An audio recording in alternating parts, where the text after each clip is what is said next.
अस्सलाम वालेकुम गाइस, मेरा नाम है अली और मैं अपने channel daily horror stories by Ali से आपके सामने मौजूद हूँ। मैं उम्मीद करता हूँ आप सब खैरियत से हैं, खुश हैं और आपकी ज़िंदगी अच्छी गुजर रही है। जिन लोगों ने अब तक मेरे चैनल को सब्सक्राइब नहीं किया वो इसको सब्सक्राइब कर लें, लाइक करें और अगर हो सके तो अपने सर्कल में शेयर करें। अगर आप अपनी स्टोरीज़ को शेयर करना चाहते हैं जो कि मेरे लिए इम्पॉर्टेंट है, व्हाट्सएप कर सकते हैं, ईमेल कर सकते हैं, रिकॉर्ड करके भेज सकते हैं। व्हाट्सएप नंबर मौजूद है, ईमेल एड्रेस भी मौजूद है। तो गाइस, आज की जो पहली स्टोरी है ये हमें काशान साहब ने भेजी है और ये बेसिकली 2007 और 8 का जिक्र करते हैं। ये बताते हैं कि ये लोग 3 भाई हैं, ये सबसे बड़े हैं, इनसे 2 छोटे भाई हैं और उनसे छोटी एक बहन है। ये बताते हैं कि इनकी जो रिहाइश है वो शिप ऑनर कॉलेज के करीब है। एक दफ़ा ऐसा हुआ कि इनको किसी प्रोग्राम में जाना था तो इनकी जो मदर थी उनकी तबीयत ख़राब थी। पहले ये लोग चाहते थे कि ये मदर के साथ जाएं और अगर मदर भी नहीं जाएंगी तो हम भी ना जाएं, लेकिन इनकी जो मदर थी उन्होंने इंसिस्ट किया कि अगर मेरी तबीयत ख़राब है तो सिर्फ मेरी वजह से इस प्रोग्राम को मिस ना करो, तुम लोग चले जाओ और वैसे भी वहाँ पे जाना इम्पॉर्टेंट है। खैर, इन लोगों ने तैयारी वगैरह की, ये बाइक पे मौजूद थे, बाइक ये चला रहे थे, इनके साथ इनका छोटा वाला भाई था और सबसे पीछे इनके फादर बैठे हुए थे, यानी कि 3 लोग एक बाइक पे जा रहे थे।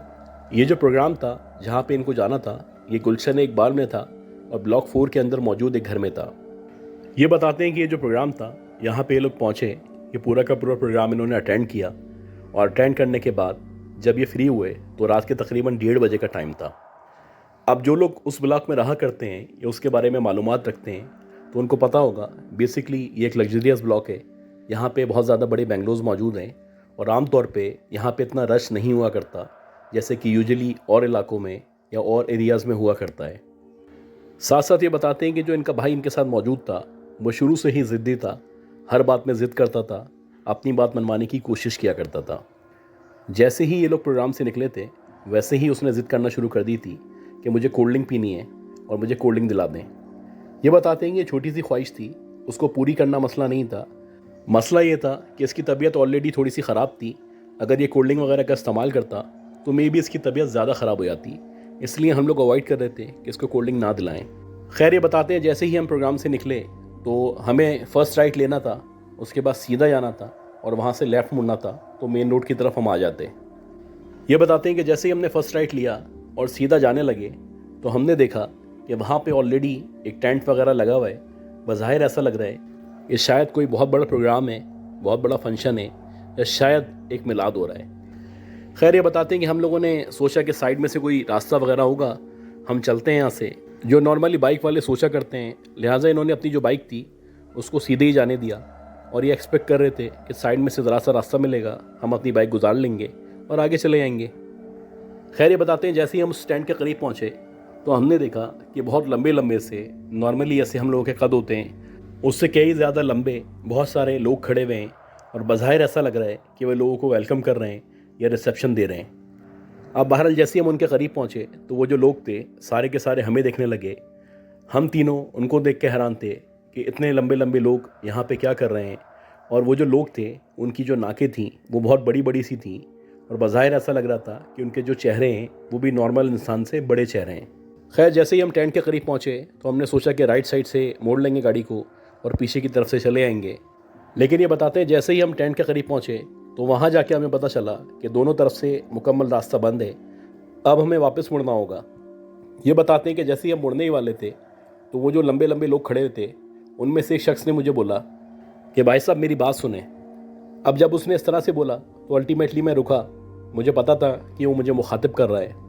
खैर, जैसे ही मैं पलटा तो उनमें जो सबसे लंबा शख्स था वो आगे बढ़ने लगा। वो कहने लगा कि आज हमारे बेटे का निकाह है, अगर आप चाहें तो हमारी तकरीब में शामिल हो जाएं।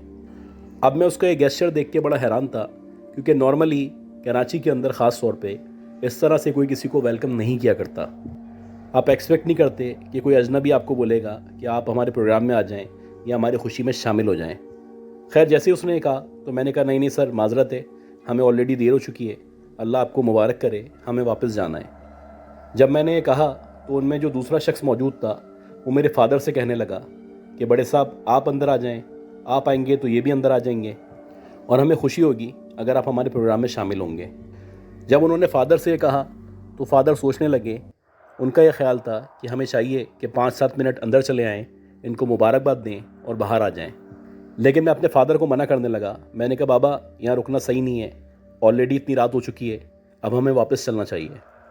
खैर जैसे ही मैंने ये कहा तो उनमें जो तीसरा शख्स मौजूद था वो कहने लगा चलें हमारे लिए नहीं अपने इस छोटे भाई के लिए रुक जाएं, इसको कोल्ड ड्रिंक पीनी थी। ये बताते हैं कि जैसे ही उसने बात कही तो हम दोनों के कान खड़े हो गए। हमारी समझ में आ गया कि मामला क्या है, क्योंकि हमारे अलावा कोई और नहीं जानता था कि हमारा भाई कोल्ड ड्रिंक पीना चाहता है। ये बताते हैं कि जब उन्होंने इस तरह कहा तो मेरे फादर ने फ़ौरन से कहा नहीं नहीं जनाब शुक्रिया, अब बहुत देर हो चुकी है, हमें जाना चाहिए। ये बताते हैं कि अभी हम ये बात कर ही रहे थे कि उन्हीं में से एक शख्स आगे बढ़ा, उसके हाथ में कोल्ड ड्रिंक मौजूद थी, वो उसने मेरे भाई को दी और कहा कि ये पीते हुए चले जाओ। अब जब उसने कोल्ड ड्रिंक दी तो जाहिर सी बात है मेरा जो भाई था वो छोटा था, उसने वो कोल्ड ड्रिंक ले ली, जबकि मैं और मेरे फादर चाहते थे कि कोल्ड ड्रिंक ना ली जाए। खैर जब उसने कोल्ड ड्रिंक ले ली तो मेरे फादर ने उनका शुक्रिया अदा किया और अल्लाह हाफिज़ कहा और हमने बाइक स्टार्ट की, आगे बढ़ गए। ये बताते हैं कि जैसे ही हम आगे बढ़े तो मेरे फादर ने मुझे कहा कि पलट के नहीं देखना और आयतल कुर्सी पढ़ना शुरू कर दी। खैर जैसे जैसे ये लोग आगे बढ़े वैसे वैसे आयतल कुर्सी पढ़ते पढ़ते ये लोग गली से बाहर निकल आए, और जब ये गली से बाहर निकले तो इन्होंने सोचा कि अब पलट के देखते हैं। ये बताते हैं कि जैसे ही हमने पलट के देखा तो वही जगह जहाँ पे अभी टेंट लगा हुआ था, जहाँ से रास्ता ब्लॉक था, जहाँ बहुत सारे लोग खड़े हुए थे, जहाँ एक प्रोग्राम हो रहा था, जहाँ से मेरे भाई को एक कोल्ड ड्रिंक मिली थी, वहाँ पे ना कोई बंदा मौजूद था, ना कोई टेंट मौजूद था, ना किसी का नामो निशान मौजूद था। ये बताते हैं कि हमारे औसान ख़त्म हो चुके थे। मैं और मेरे फादर समझ चुके थे कि हमारे साथ क्या हुआ है। खैर हम लोग मुसलसल आयतल कुर्सी पढ़ते हुए जैसे तैसे घर पहुँचे, और जो हमारा भाई था उसके पास वो कोल्ड ड्रिंक मौजूद थी, उसने वो कोल्ड ड्रिंक पी, और अल्लाह का शुक्र है कि जब उसने वो कोल्ड ड्रिंक वगैरह पी तो उससे ना कोई नुकसान हुआ, ना किसी भी किस्म के मसले का सामना करना पड़ा। ये बताते हैं कि जब हम वापस घर आए तो हमने अपनी मदर से ये सारा का सारा मामला डिस्कस किया, तो मेरी मदर का भी ये ख्याल था कि बेसिकली तुम जहाँ चले गए थे या जिस तरफ चले गए थे वहाँ पे जो प्रोग्राम हो रहा था बेसिकली वो इंसानों का प्रोग्राम नहीं था, वो किसी दूसरी मखलूक का प्रोग्राम था जहाँ गलती से तुम चले गए थे। ये बताते हैं कि उसके बाद भी हमारा उस इलाके में उस घर के करीब जाना आना हुआ, लेकिन उसके बाद कभी भी हमें ना वो लोग नज़र आए, ना वो टेंट नज़र आया, ना उस तरह के चेहरे नज़र आए। अच्छा गाइस, आज की जो दूसरी स्टोरी है ये हमें अमर साहब ने भेजी है, और इनका जो ताल्लुक़ है बेसिकली वो इंडिया से है। ये बताते हैं कि जिस गांव में रहा करते हैं, बेसिकली वो जो गांव है वो एक छोटा सा गांव है, वहाँ पे सब लोग एक दूसरे को जाना करते हैं, एक दूसरे से सबकी जान पहचान है, एक दूसरे के खुशी और गम में लोग शरीक हुआ करते हैं, एक दूसरे का ख्याल रखा करते हैं। ये बताते हैं कि जैसे जैसे बड़े हो रहे थे तो जाहिर सी बात है गाँव में बहुत लिमिटेड लोग थे और लिमिटेड रिसोर्सेज थे, तो दीगर जो गांव थे यानी सराउंडेड जितने भी गांव थे वहाँ इनका जाना आना होता था, वहाँ जाके भी इनकी दोस्तियाँ बढ़ गई थी, वहाँ पे भी इनके बहुत सारे दोस्त बन गए थे। अब दूसरे गांव में रोज़ाना जाना आना तो आसान नहीं है, लिहाजा ये क्या करते थे कि हर वीकेंड पे या 10 दिन में दूसरे गांव में अपने दोस्तों से मिलने जाया करते थे। इसी तरह इनके जो दोस्त थे कभी कभी वो लोग आ जाया करते थे। तो एक दफ़ा ये बताते हैं कि ऐसा हुआ कि मेरा एक दोस्त था, उसकी इंगेजमेंट होने वाली थी, तो उसने मुझे मैसेज किया। वो कहने लगा कि मेरी कल इंगेजमेंट है और कुछ काम वगैरह मुझे करने हैं, तो बेहतर है कि तुम एक दिन पहले आ जाओ, यहाँ आके छोटे मोटे काम करा लो, फिर वाले वापस चले आना और इंगेजमेंट वाले दिन आ जाना। अब जाहिर सी बात है मेरी दोस्ती थी, बहुत अच्छी सलाम दुआ थी, तो मैंने ये सोचा कि ऐसा ही करता हूँ, मैं एक दिन पहले चले आता हूँ, जो भी उसके काम वगैरह है वो करवा देता हूँ, जो भी वो चाहता है वो करवा लेते हैं, और जब उसके काम वगैरह ख़त्म हो जाएंगे मैं वापस आ जाऊँगा, अगले दिन दोबारा चला जाऊँगा। खैर ये बताते हैं कि तकरीबन 6 या 6:30 बजे का टाइम था। ये अपने गांव से निकले और इनके गांव से उस गांव का जो रास्ता था तकरीबन 1 या 1.5 घंटे का था। अब ये वहाँ पे गए, अपने दोस्त से मिले, जो भी छोटे मोटे काम थे वो सारे के सारे इन्होंने कराना शुरू किए। तो काम कराते कराते इनको पता ही नहीं चला कि कब रात के 11-12 बज गए। अब ये बताते हैं जब रात के 11-12 बज गए तो मैंने सोचा कि अब मुझे वापस जाना चाहिए, क्योंकि ऑलरेडी इतनी देर हो चुकी थी और इससे ज़्यादा मज़ीद में रुक नहीं सकता था। खैर मैं जैसे ही वापस आया, अपनी बाइक स्टार्ट करने लगा, तो अनफॉर्चुनेटली जो मेरी बाइक थी वो स्टार्ट ही नहीं हो रही थी। मैं बहुत कोशिश कर रहा था, बार बार किक मार रहा था, जो भी हरबे में अपना सकता था अपना रहा था, लेकिन काफ़ी कोशिशों के बावजूद भी मेरी बाइक स्टार्ट नहीं हुई।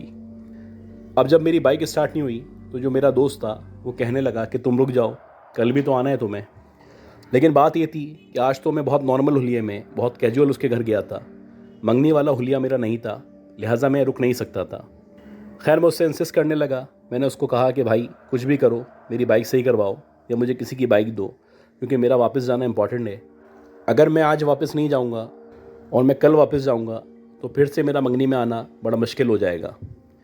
खैर जब ये इंसिस्ट करने लगे, जाहिर सी बात है इनका दोस्त था, पहले उसने कोशिश की कि किसी से बाइक दिलवा दे, लेकिन अनफॉर्चुनेटली बाइक का भी कोई अरेंजमेंट नहीं हो पा रहा था। लिहाजा इनका जो दोस्त था उसने सोचा कि मैं अपनी बाइक पे इनको इनके गांव छोड़ देता हूं और वापस आ जाऊंगा। हालांकि रात के तकरीबन 12 साढ़े 12 बजे का टाइम था। जाने और आने का मतलब ये था कि रात के 3 बज जाते हैं। बहरहाल जब ये ज़िद करने लगे तो इनके दोस्त के पास कोई ऑप्शन नहीं था, मजबूरन वो इनको छोड़ने के लिए इनके गाँव आने लगा। अब ये बताते हैं कि वो बेचारा मेरे साथ आया, उसने मुझे मेरे गांव छोड़ा और जब वो वापस जाने लगा तो तकरीबन 1:45-2 बजे का टाइम था। मुझे भी अफसोस था कि मैंने पता नहीं कैसी ज़िद की, इसको परेशान कर दिया। वजह इसके कि मैं इसकी हेल्प करता या इसके काम आता, उल्टा इसको मुश्किल में फंसा दिया।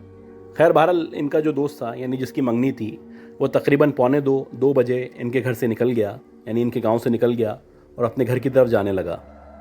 ये बताते हैं कि मैं सोने की तैयारी करने लगा, जो नॉर्मली होता है, क्योंकि सुबह मुझे उठ के बहुत सारे काम करने थे, कपड़े तैयार करने थे। खैर मैं सोने के लिए लेट गया और मेरी आंख लग गई। ये बताते हैं कि तकरीबन 3 साढ़े 3 घंटे बाद, यानी रात के तकरीबन 4 या 5 बजे का टाइम था, कि इनका मोबाइल बजना शुरू हुआ। और जब इनका मोबाइल बजना शुरू हुआ तो मैंने देखा कि जो मेरा दोस्त है उसके भाई के नंबर से मेरे पास कॉल आ रही है। खैर जब मैंने उसका नंबर देखा तो मैं परेशान हो गया और 10 चीज़ें मेरे जहन में आने लगीं। ये बताते हैं कि जब मैंने उसके भाई की कॉल पिक की तो मैंने उससे पूछा कि खैरियत तो है। ये सुन के जो उसका भाई था वो कहने लगा कि अब तक जो है हमारा भाई यानी मेरा दोस्त घर नहीं पहुंचा है, वो तुम्हें छोड़ने के लिए तुम्हारे गांव गया था, तो तुम ये बताओ कि तुम्हारे पास से वो कब निकला है। अब ये बताते हैं कि जब मैंने ये सुना तो मेरी हालत गैर हो गई, क्योंकि मेरे पास से निकले हुए उसको 2 से ढाई घंटे या मज़ीद टाइम हो चुका था। ये बताते हैं कि सुन के मैं परेशान हो चुका था, साथ साथ उसके घर वाले भी परेशान थे। मेरी समझ नहीं आ रहा था कि करूं तो क्या करूं, जाऊं तो किसके पास जाऊं। इसी दौरानिए में ये बताते हैं कि इनके जो फादर थे वो उठ गए, और जब इनके फादर उठे उन्होंने सारी की सारी बातें इनसे पूछी, तो इनके फादर ने कहा कि अगर वो तुम्हें छोड़ने आया था तो ये हमारी जिम्मेदारी है कि हम उसको जाके देखें, तलाश करें, कहीं रास्ते में किसी मुसीबत में ना फंस गया हो। ये बताते हैं कि जो इनके फादर थे उन्होंने फिर अल्टीमेटली अपनी गाड़ी निकाली, और गाड़ी निकालने के बाद वो इनको अपने साथ बिठा के उस रास्ते पे जाने लगे जिस रास्ते पे चल के इनके दोस्त का गांव या घर आया करता था। इसी तरह उसके जो घर वाले थे वो उस तरफ से यहाँ आने लगे, यानी कि ये यहाँ से निकल गए, वो वहाँ से निकल गए। अब दोनों रास्ते भर उसको देखते हुए आ रहे थे कि कहीं ना कहीं वो मिल जाए, क्योंकि जाहिर सी बात है अगले दिन उसकी मंगनी थी। पूरा का पूरा घर बल्कि ये भी परेशान थे। अब ये बताते हैं कि मुसलसल हम देख रहे थे, हमें उसका कोई सुराग नहीं मिल रहा था। हमें घर से निकले हुए तकरीबन 40-45 मिनट हो चुके थे। इसी तरह जो उसके घर वाले थे उनको भी घर से निकले हुए 1 घंटा हो चुका था। ये बताते हैं कि हम लोग इधर से आगे बढ़ रहे थे, वो लोग उधर से आ रहे थे, तो बिला आखिर एक पॉइंट ऐसा आया जहाँ पे मैंने देखा कि जो मेरा दोस्त है उसकी बाइक खड़ी हुई है। और जब मैंने देखा कि उसकी बाइक खड़ी हुई है तो मुझे थोड़ा हौसला हुआ, लेकिन उसकी जो बाइक थी वो अकेले खड़ी हुई थी, उस पर वो मौजूद नहीं था। तो जाहिर सी बात है ये एक फ़िक्र वाली बात थी, क्योंकि मेरा दोस्त मुझे छोड़ने आया था, उसकी बाइक तो मिल गई थी लेकिन वो नज़र नहीं आ रहा था। अब ये बताते हैं कि जब हमने आगे पीछे तलाश करना शुरू किया तो हमने देखा कि एक जामुन का पेड़ है, उस जामुन के पेड़ के पास इनका जो दोस्त है वो नीचे पड़ा हुआ है। अब जैसे ही इन्होंने अपने दोस्त को देखा तो इन्होंने अपने फादर को इन्फॉर्म किया। इनके फादर जल्दी से आगे गए, उसको हिलाने लगे, उसके मुंह पे पानी डालने लगे और जो कुछ इनको आता था वो पढ़ने लगे। ये बताते हैं कि काफ़ी देर कोशिशों के बाद इनका जो दोस्त था वो उठ के बैठ गया। इसी दौरानिए में उसकी जो फैमिली थी वो भी यहाँ पे आ गई। अब ये बताते हैं कि जो इनका दोस्त था उसकी हालत गैर हुई हुई थी, वो बहुत बुरी तरह डरा हुआ था और उसको देख के अंदाज़ा हो रहा था कि वो बहुत बुरी तरह डर चुका है। ये बताते हैं खैर जैसे तैसे हमने उसको गाड़ी में डाला और मेरे फादर ने बोला कि हमारी गाड़ी के अंदर ही हम उसको गाँव पहुँचाते हैं, क्योंकि ये तुम्हें छोड़ने आया था तो ये हमारी जिम्मेदारी है कि हम उसको उसके घर पहुँचाएँ। खैर मेरे फादर ने उसको गाड़ी में डाला, जैसे तैसे लेके हम उसको उसके घर पहुँचे। अब ये बताते हैं कि जब हम उसके घर पहुँचे वो होश में तो था, लेकिन वो किसी से बात नहीं कर रहा था, अजीब सा बिहेव कर रहा था, चारों तरफ देख रहा था, ख़ास तौर पे वो छत की तरफ बार बार देख रहा था। अब मेरे फादर को भी और उसके घर वालों को भी अंदाज़ा हो चुका था कि दाल में कुछ काला है।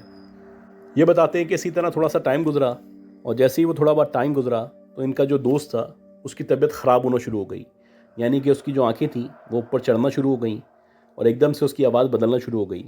अब इनका जो दोस्त था वो एक मर्दाना आवाज़ का मालिक था, लेकिन देखते ही देखते उसकी जो आवाज़ थी वो एक औरत की आवाज़ में तब्दील हो गई। अब जब घर वालों ने ये सब देखा तो सारे के सारे लोग डर चुके थे। वो अजीब अजीब बातें कर रहा था, बहकी बहकी बातें कर रहा था, कभी एकदम से हंसने लगता, कभी एकदम से रोने लगता। गर्ज के उसकी कंडीशन ख़राब से ख़राब होती चली जा रही थी।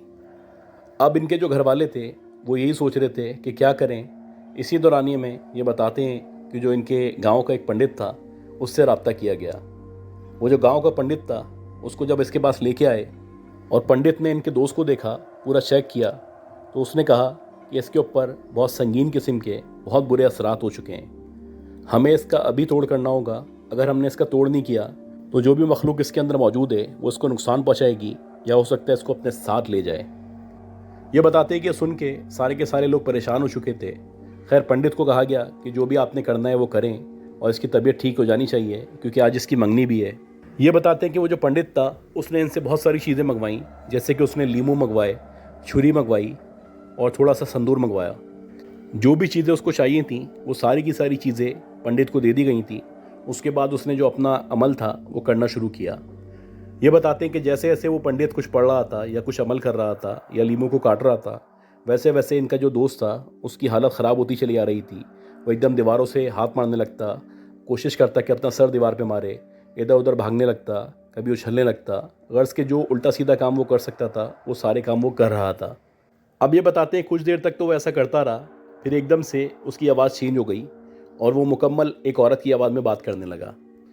खैर जैसे ही उसने औरत की आवाज़ में बात करना शुरू की तो वो जो पंडित था उसने उससे बात करना शुरू की। उस पंडित ने उस औरत से पूछा कि तू कहाँ से आई है, तू कौन है और इसके जिस्म में क्यों दाखिल हुई है। अब ये सवाल सुनने के बाद इनका जो दोस्त था या उसके अंदर जो मखलूक मौजूद थी उसने कोई जवाब नहीं दिया और ज़ोर ज़ोर से हंसना शुरू कर दिया।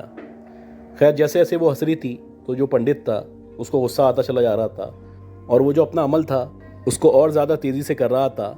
वो चाहता था कि जो भी मखलूक है वो जल्द अज जल्द उससे बात करे। खैर जब उस मखलूक ने कोई जवाब नहीं दिया, मुसलसल हंसती रही, तो जो पंडित था उसने इनके दोस्त का एक अंगूठा पकड़ा और जैसे ही उसने इसका अंगूठा पकड़ा तो उसके अंदर जो बला मौजूद थी या आत्मा थी वो एकदम से चीखना शुरू हो गई और वो चिल्लाने लगी कि मुझे छोड़ दो, मुझे जाने दो।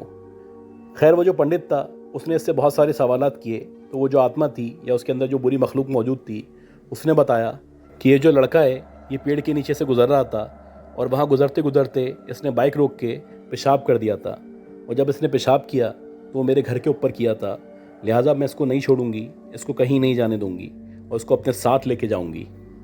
ये बताते हैं कि जब पंडित ने ये सब सुना तो उसने कहा कि मैं तुझे जला दूंगा, तुझे जला के राख कर दूंगा, तू इस बच्चे के जिस्म को इसी वक्त अभी छोड़ दे। और उसके बाद दोबारा से उसने कुछ पढ़ना शुरू कर दिया। ये बताते हैं जैसे जैसे वो कुछ चीज़ें पढ़ रहा था वैसे वैसे वो जो अंदर औरत थी या आत्मा थी वो ज़ोर ज़ोर से चिल्ला रही थी, चीख रही थी कि मुझे माफ़ कर दो, मैं चली जाऊँगी। ये बताते हैं कि तकरीबन 1 से 1.5 घंटे तक ये सब चलता रहा। उसके बाद जाके इनका जो दोस्त था उसकी तबीयत नॉर्मल हुई और जब उसकी तबीयत नॉर्मल हुई तो ऐसा लगा जैसे वो होश में आ चुका है। वो हम सबसे पूछने लगा कि यहाँ पे क्या चल रहा है और मैं यहाँ कैसे आया हूँ। खैर उस वक्त तो हम लोगों ने उसको कुछ नहीं बताया। जब वो पंडित चला गया और उसके बाद जब उसकी हालत नॉर्मल हुई तो हमने सारा का सारा वाक़या उसको बताया और फिर उसने भी बताया और एडमिट किया कि हाँ ऐसे ही हुआ था कि रात में मुझे जब पेशाब आने लगा तो मैं एक बादाम के दरख्त के नीचे रुक गया था और वहाँ जाके मैंने पेशाब कर दिया था। उसके बाद मुझे कुछ याद नहीं है। तो ये बताते हैं कि उसके बाद से इनका जो दोस्त था उसकी तबीयत नॉर्मल हो गई और उसने तौबा कर ली कि आइंदा कभी भी किसी भी रास्ते में किसी भी ऐसी जगह पे ना पेशाब करेगा ना वहाँ से गुजरेगा। तो गाइज़ मैं उम्मीद करता हूँ ये जो स्टोरीज़ मैंने शेयर की हैं ये सारी की सारी स्टोरीज़ आपको पसंद आई होंगी। अगर आपको ये स्टोरीज़ पसंद आई हैं तो प्लीज़ मेरे चैनल को लाइक करें, सब्सक्राइब करें, शेयर करें। दुआ करें कि अल्लाह मुझे सेहत दे, ज़िंदगी दे, सलामती हो। अपना ख्याल रखिएगा। अल्लाह हाफ़िज़।